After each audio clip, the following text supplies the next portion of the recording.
Monday, so that means it's weekend recap time. The Region 6 championships in track and field wrapped up on Saturday. Area athletes competed for state championship qualifying and team titles, which went to the Lathrop boys team and the West Valley girls for the second year in a row. Lathrop tallied 94 points and West Valley had 95 to lead the women. Lathrop's Tevin Glavin swept the jumps, winning the high, long, and triple jump events.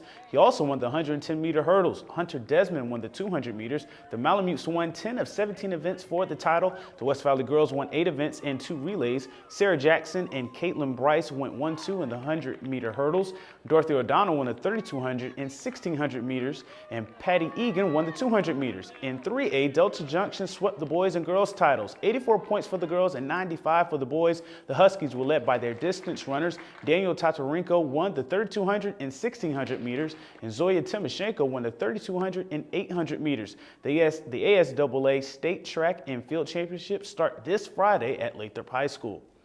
And to really finally kick off the high school baseball season, there was some action this weekend. To start a full week of baseball on Saturday, the North Pole Patriots routed the Allison Ravens with a 24-0 win and a 24-2 win in their doubleheader. The Monroe Rams had the game of the day on Saturday with the Rams and the Mountains getting in action. Tyler Wells was the man. Wells pitched a complete game, throwing 152 pitches, getting 11 Ks. Wells struck out the side in the top of the 7th to stop Lathrop's rally and secure the 1-run victory.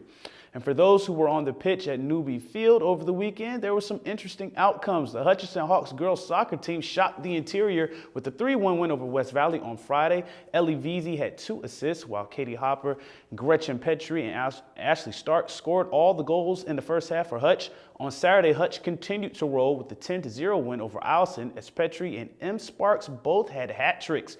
In boys soccer, the boys will follow suit with a 4-0 win over the Ravens, with all 4 goals in the second half. Christian Schur and Enzo Fascetto both had 2 goals for Hutch.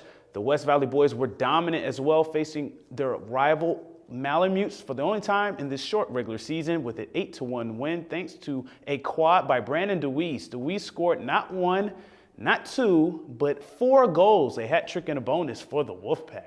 In the high school softball this past weekend, the Lathrop Malamutes are still the top dog. Lathrop faced North Pole in a non-conference game and won 9-0. The Duffield sisters, freshman Kimmy and junior Casey, split the pitching and both had 5 strikeouts in the 5-inning game. Casey went 3 for 3 and 2 homers and had 6 RBI in the win.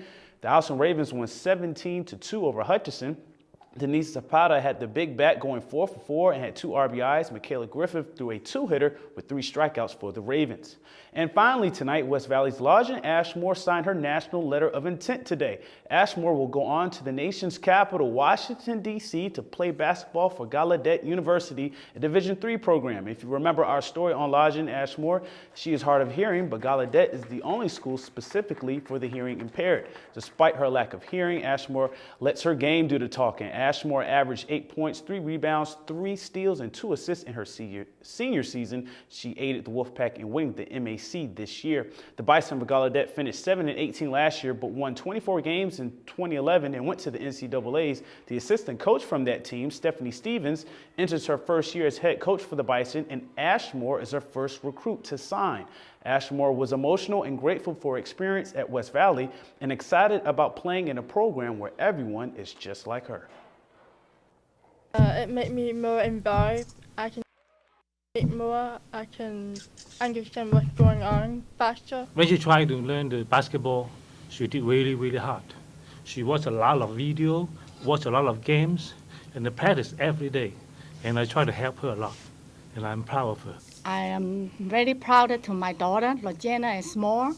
She really like to play basketball, and I thank you, the coach. I teach her very good. Thank you. She's going to be around kids that can communicate constantly with her and her teammates and her new teammates, and I think she's just going to fulfill her maximum potential. And that'll do it for sports tonight. Thanks for rocking with me for a little while. Stay cool, Alaska. Mike Schultz has your full weather forecast coming up next, and we'll catch you next time.